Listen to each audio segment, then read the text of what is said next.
graph y equals 3/4 x.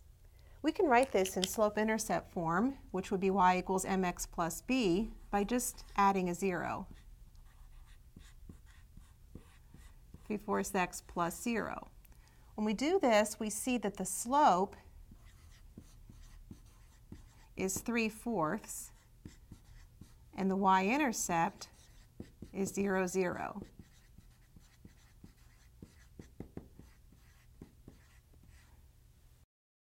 So we can graph a line with slope 3/4 and y-intercept 0, 0.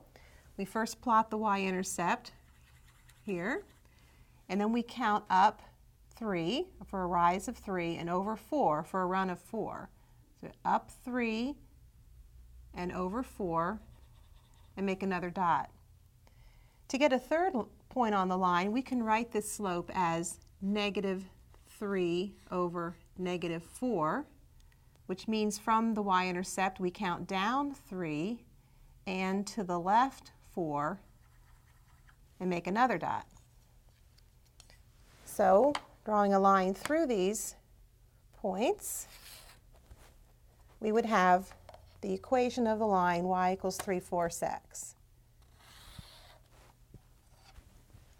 We draw our line and label it y equals 3/4 x.